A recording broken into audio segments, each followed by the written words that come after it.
আমি যোৱা দুসপ্তাহৰ পৰা কনষ্টেণ্টলি মাইকিং কৰি আছোঁ আৰু ন'টিচ দি আছোঁ যে যোনবোৰ টাউনৰ ভিতৰত দোকান আছে তেখেতলোকে যেন এনক্ৰ'চমেণ্ট নকৰে, ফুটপাথৰ ওপৰত, ড্ৰেইনৰ ওপৰত আৰু যোনবোৰ টেম্পৰেৰী ষ্ট্ৰাকচাৰ বনাইছে তেনেকৈ তিৰপাল, বাঁহৰ বেৰা দিছে আৰু ছাদ কিছুমান দিছে।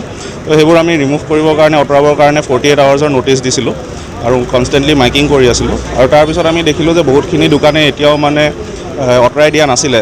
তো সেইকাৰণে আজি আমি ডুমডুমা পৌৰসভা আৰু ডুমডুমা সমজিলাৰ লগত আৰু ডুমডুমা পুলিচৰ লগত যি কৰ্পৰেট কৰি পেলাই আমি তিনিটাই জইণ্টলি এটা আমি এভিকশ্যন ড্ৰাইভ এটা কৰিলোঁ।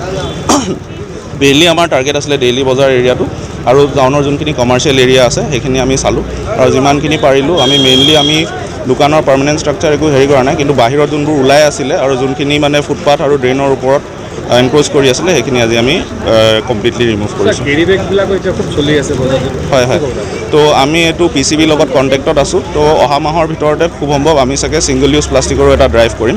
আমি যোৱা বছৰো এটা কৰিছিলোঁ আৰু অলম'ষ্ট 1000 কেজি আমি চিজ কৰিছিলোঁ ছিংগল, আৰু এতিয়া আকৌ এবাৰ আমি সেইটো PCBৰ লগত আমি কণ্টেক্টত আছোঁ। মষ্ট প্ৰবেবলি অহা মাহত আমি অনুৰোধত আমি ডুমডুমা সমজিলা প্ৰশাসন আৰু ডুমডুমা থানা আৰু মিউনিচিপালিটিৰ অন্যান্য বিষয়ববীয়াসকলৰ লগত লৈ আমি ডুমডুমাৰ যি মিউনিচিপালিটি এৰিয়াৰ ভিতৰত যিখিনি ফুটপাথ আছিলে তাত বহুতবোৰ ইলিগেল কনষ্ট্ৰাকশ্যন আছিলে, হয়তো কাৰোবাৰ দোকান আছিলে, এনেকুৱা কিবা কিবি বস্তু আছিলে। বহু দিনৰ পৰা তেওঁলোকক ন'টিচ দিয়া গৈছিলে, মাইকিঙো কৰা গৈছিলে আৰু ব্যক্তিগতভাৱে সকলোকে জনোৱা গৈছে যাতে তেওঁলোকে আঁতৰাই দিয়ে।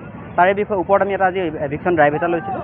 যিমানখিনি পাৰোঁ বস্তু আমি চিজ কৰি আছোঁ। বাকী যিখিনি মানুহ আছিলে তেওঁলোকক আমি ইতিমধ্যে বুজাই দিছোঁ যে তেওঁলোকে যাতে কোনো প্ৰকাৰেই আমাৰ ফুটপাথটো মানে কোনো ধৰণৰ দোকান পোহাৰ নিদিয়ে, ফুটপাথটো তেওঁলোকে খালী কৰি ৰাখে। আৰু সেইটোৱে আমাৰ আজি গোটেই দিনটোৰ কাৰ্যসূচী আছিলে। ইতিমধ্যে আমি ডুমডুমা টাউনখন গোটেই শেষ কৰিছোঁ। এতিয়া মূল ৰাস্তাটো কিছুমান জেগা আছে, আমি সেইখিনি এবাৰ চেক কৰি আমি আজি দিনটো কাৰ্যসূচী শেষ কৰিছোঁ। কিমান দিনৰ পৰা আপোনালোকে জাননী দিছে?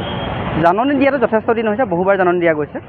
মাজে মাজে সৰু সুৰা এভিকশ্যন চলি আছিলে, বাট আজি আমি এটা মেজৰ এভিকশ্যন ড্ৰাইভ লৈছোঁ। যিহেতু পাব্লিকৰ পৰা যথেষ্ট কমপ্লেইন আছিলে, তেওঁলোকৰ যাতায়াতত বহুতখিনি ব্যাঘাত জন্মি আছিলে আৰু সেইকাৰণে